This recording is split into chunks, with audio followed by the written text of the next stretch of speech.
Alhamdulillah, wa salatu wa salam ala rasulillah. Là, nous sommes à côté de Jabal Uhud, que vous voyez là. Sa hauteur, c'est 1 kilomètre du sol.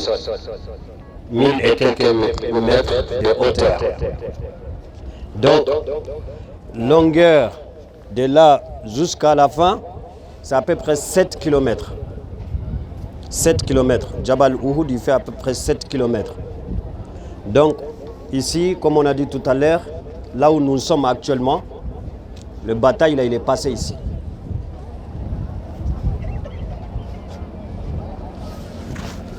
Le bataille Uhud est passé ici. C'est une grande histoire de l'islam.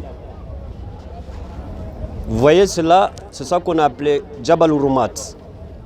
Une petite montagne où le prophète sallallahu alayhi wa sallam a ordonné 50 de compagnons de rester là.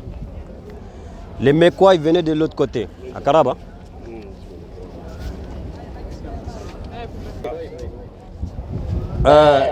Les Mekwa, ils venaient de l'autre côté.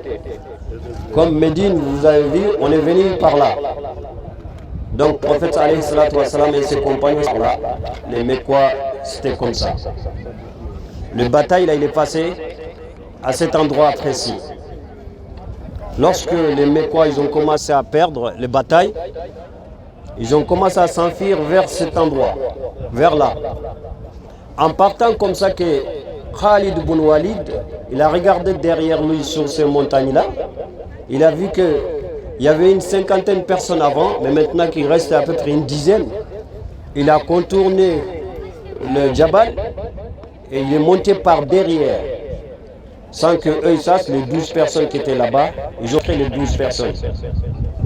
Maintenant, Khalid et Ikram ibn Abi Jahal, tout ça c'était des grands guerriers.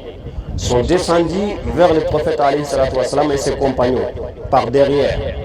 Et il y avait les autres aussi qui étaient devant, les autres Mekwa étaient devant. Maintenant, ils ont mis les musulmans entre les deux. Donc, ils ont perdu les batailles ici. Ils ont tué Hamza et plusieurs d'autres compagnons du prophète alayhi salatu wa salam. Vous voyez ici, là, leurs tombes, ils sont ici. Mais ce n'était pas ici au premier moment. C'était juste derrière la colline. C'était juste derrière là-bas. 70 à 80 ans plus tard, il y a eu une inondation à Médine. Il a déterré des corps. Ceux qui ont assisté à ce moment-là, ils ont dit, ils ont vu des corps, on dirait qu'ils venaient juste de mourir. Ça fait 70-80 ans plus tard. Donc ils ont ordonné de tout déterrer et de les mettre ici, un peu loin de là où s'est passée l'inondation. Sinon avant, ils n'étaient pas ici. Donc on a dit tout à l'heure dans l'histoire, il y a la moralité d'histoire pour ne pas trop dire, lorsque le prophète sallallahu alayhi wa sallam il nous ordonne de faire quelque chose, on n'a pas notre avis à donner. On n'a pas notre avis à donner. On n'a pas à dire pourquoi et pourquoi on fait ça et pourquoi on ne fait pas ça. Nous aujourd'hui on fait ça, peut-être Allah subhanahu wa ta'ala il nous tolère, il nous laisse. Mais à l'époque du prophète sallallahu alayhi wa sallam, tout de suite ils ont le résultat. Badr, ils étaient tous unis sur un seul mot. Ils étaient tous derrière le prophète alayhi salatu wa salam. Même s'ils ne sont pas sortis pour une guerre, même ils étaient moins nombreux, même ils étaient moins armés. Mais c'était uniquement un seul mot d'ordre. Le prophète sallallahu alayhi wa sallam, c'est lui qui commandait. Ce jour-là, le prophète alayhi salatu wa salam, il a fait un doigt. Il a dit, Allah, ça c'est le premier groupe ou premier bataillon qui est sorti pour se combattre pour toi, Allah subhanahu wa ta'ala. Si il perd aujourd'hui, personne d'autre ne t'adorera sur la terre. Allah subhanahu wa ta'ala a exaucé ses doigts ce jour-là. Même les anges, ils ont combattu ce jour-là, les jours de Badr. Les compagnons expliquent, des fois on était en face des mécréants, on veut le tuer, on voit tout de suite sa tête est coupée, on ne sait pas qui a coupé. C'était les anges qui étaient là, qui combattaient avec le prophète alayhi salatu wa salam et ses compagnons. Mais Uhud, les compagnons, ils ont désobéi au prophète alayhi salatu wa salam 2 fois. La première, quand le prophète sallallahu alayhi wa sallam a demandé leur avis, ils ont forcé le prophète alayhi wa sallam de sortir à son plein gré. Ce n'était pas son avis. Ils ont poussé le prophète alayhi wa sallam à sortir. Donc ça c'est un. Allah il pouvait pardonner à ça. Mais la deuxième, quand le prophète sallallahu alayhi wa sallam a mis 50 personnes ici pour dire restez là, il se passera qu'est-ce qui passe, mais restez ici, ne bougez pas. Et ils ont bougé. Malgré tout ça, s'ils avaient gagné, ils vont dire quoi? Bon, c'est pas la peine. Même si le prophète il dit ça, si on désobéit, il n'y a rien derrière. Allah subhanahu wa ta'ala, il les a montrés ces jours-là pour dire c'est pas le nombre qui fait la guerre. C'est Allah subhanahu wa ta'ala qui vous a aidé quand vous étiez moins nombreux. Aujourd'hui, vous êtes basé sur votre nombre et l'armement que vous avez. Regardez, vous avez perdu. Mais tous ceux qui ont combattu ces jours-là ici, Allah les a pardonnés. Alhamdulillah, Allah les a pardonnés. Ceux qui sont morts ici, ils sont dans le paradis, alhamdulillah. À leur tête, Hamza, c'est pour cela qu'on appelle Sayyid al-Shuhada. Les martyrs, c'est-à-dire ceux qui sont martyrs, c'est lui qui a à leur tête le jour du jugement, Inch'Allah ta'ala, dans le paradis. Donc, le prophète sallallahu alayhi wa sallam, il venait souvent ici pour venir faire dua pour eux. Donc, c'est un sunnah que aussi nous, on vient pour faire dua pour eux. On ne demande pas de dua à eux. Et ils ne peuvent rien faire. Ils sont là comme le prophète alayhi salatu wa sallam, il est là-bas. Ils ne peuvent rien faire pour nous aujourd'hui. Mais on fait dua pour eux. Et qu'on demande à Allah subhanahu wa ta'ala qu'on soit avec eux dans le paradis. Amen. Donc on va s'approcher de là-bas. Il y a un doigt où le prophète sallallahu alayhi wa sallam il disait, c'est écrit en plusieurs langues. Je pense que c'est presque l'un des endroits qu'on voit français écrit. En Arabie Saoudite, c'est ici, c'est écrit quand même en français, en anglais, en arabe, au pakistanais et en Inde. Comment ça s'appelle? C'est quoi les langues là? Urdu, je ne sais pas quoi. Et même en Hausa, c'est écrit. Donc c'est écrit en langue. Inch'Allah, si on n'arrive pas à lire, on va dire les doigts en arabe une fois pour tout le monde. Après, on fait le doigt pour nous, Inch'Allah ta'ala. Et on vous laissera de regarder un peu, de prendre un peu de souvenirs, des photos de souvenirs, Inch'Allah. Ceux qui veulent aller aux toilettes, ces mosquées-là ont été construites en 2017. Ils ont commencé en 2013 et ils ont fini vers 2018. Et à la mémoire des les martyrs qui sont là, ça s'appelle Masjidu Ash-Shuhada Uhud. Il est là. Ce n'est pas une mosquée, si on fait la prière dedans, on aura cette récompense ou pas. Mais comme c'est un endroit, il y a beaucoup de gens qui viennent. Peut-être que l'heure de la prière peut arriver et qu'ils sont là, il y a une grande mosquée. Donc ils vont prier à l'intérieur. Voilà, si vous avez des questions avant qu'on s'approche de là-bas, Inch'Allah, n'hésitez pas, Inch'Allah. Barakallahu fikum. Hein? En mémoire des martyrs qui sont morts ici. Ouais. Mais le mosquée là, ils vont prier le Jumu'ah dedans ou quoi? Parce que tellement qu'ils ont des mosquées partout. Je pense pas, peut-être. Je sais, mais je pense pas qu'ils vont prier le Jumu'ah dedans. En tout cas, les mosquées que je sais qu'ils font la Jumu'ah dedans, Masjid de Quba, qu'on était actuellement, oui. Et Masjid de Prophète alayhi salatu wa salam. Les autres mosquées, je sais pas. Ok, c'est le montant là aussi. Ça a été coupé ou c'est le même? Non, il était plus haut. Ah. Mais à force que les gens ils montent dessus, voilà. Ça descend. Voilà, c'est ça. Il était plus. Il passe à moins là, avant que ça disparaisse. Ça va pas disparaître. Bon, même s'il reste des peu de traces, et ça va rester, Inch'Allah. Voilà. S'il veut, il peut éviter. Ouais, bon. Tu ne peux pas éviter. Bon, comme Safa et Marwa, quand on va arriver à la Mecque, vous verrez, il n'y a que des traces là-bas maintenant. Donc, oui, c'est vrai. Mais ils vont garder quand même les traces. Bon, là, pour l'instant, ils les gardent comme ça. Mais ça ne sert à rien de monter, d'aller se casser des pieds. On ne souhaite pas. De la colline là. Hein? Il a un poids dans l'islam ou pas?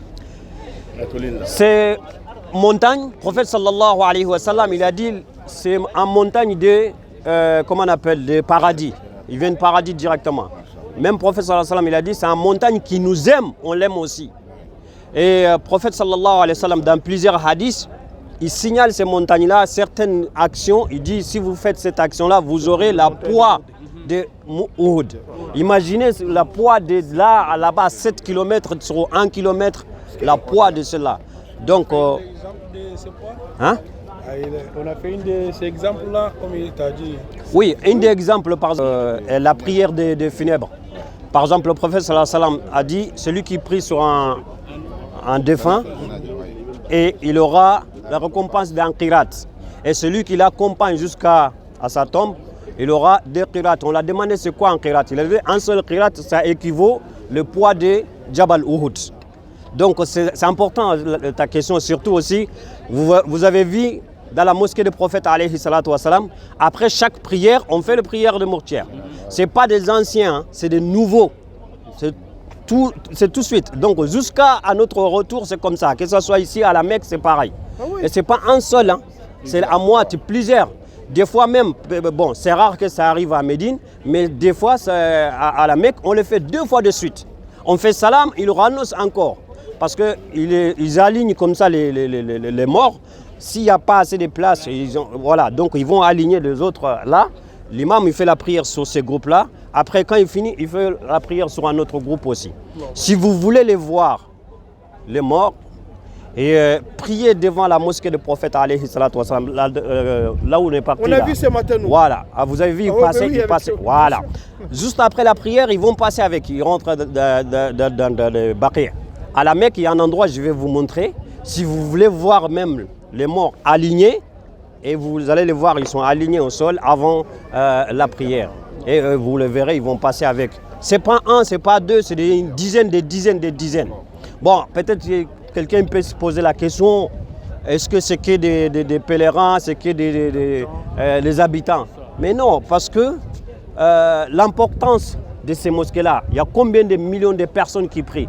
Même quelqu'un qui meurt au bout des pays, ils vont la ramener à la Mecque pour que beaucoup de gens prient sur lui. C'est la même chose à Médine. Donc, j'ai pas bien compris ça.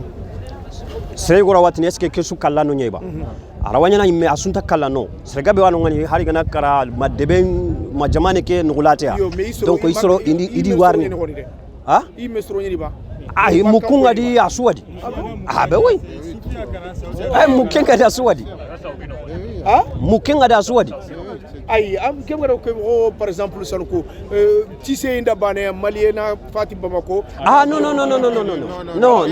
c'est pas de ramener dans notre pays, c'est dans le territoire saoudien. Oui. Non, c'est pas on la ramène dans notre pays. Hein. Non, c'est qui c'est l'Arabie Saoudite. Oui. Ah, nantini hurengirni non. La. Non. Non. Par Inch'Allah. Ok. Par contre, même si à Jeddah, on meurt là-bas, ils vont la ramener directement à la Mecque. Voilà, donc c'est comme ça. Soit il la ramène à Médine, soit à la Mecque. Donc on va s'approcher de là-bas, Inch'Allah. Si vous avez d'autres questions.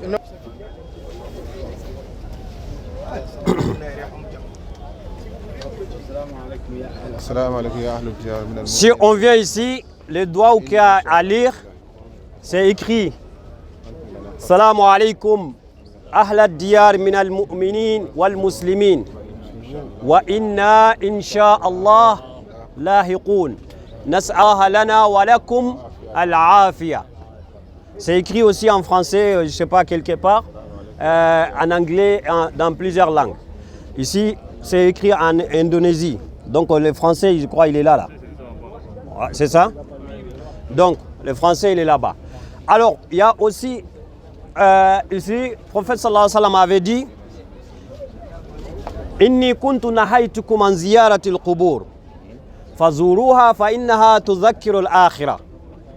Au début de l'islam, c'était interdit d'aller visiter le cimetière. C'est ça qui est écrit ici. Mais après, le prophète sallallahu alayhi wa sallam a dit je vous avais interdit de visiter les cimetières. Mais maintenant, vous pouvez les visiter parce que ça vous rappelle le jour du jugement. Voilà. Mais après ces hadiths, il y a un autre hadith. Le prophète sallallahu alayhi wa sallam a dit La'ana Allah az-zawirat al-qubur.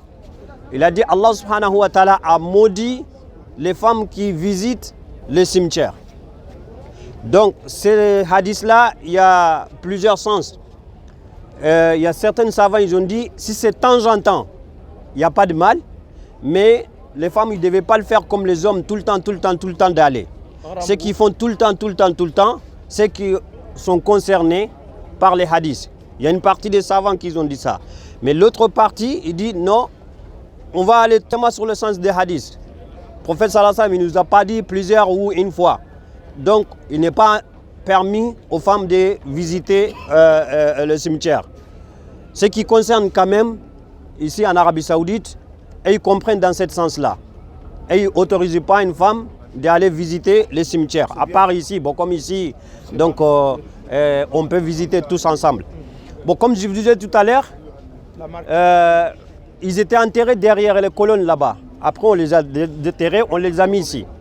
Allahu Alam, on dit que ici, là, ce que vous voyez là, qu'il y a Hamza, c'est une compagnie, les autres, ils sont là-bas. Et aussi, on dit le contraire. Mais dans tous les cas, ils sont tous ici, les 70 martyrs, ils sont tous ici, à leur tête Hamza ibn Abi Talib. Donc on fait doigt pour eux. Après, on va rentrer dans les cars, Inch'Allah. Si vous avez des questions, il n'y a pas de problème, Inch'Allah. Et après, moi j'ai une question. Quand on les a levés là-bas, la personne que le sang a coulé, on dirait qu'il vient d'être mort. Oui, on a dit tout à l'heure que 80 ou 90 ans plus tard,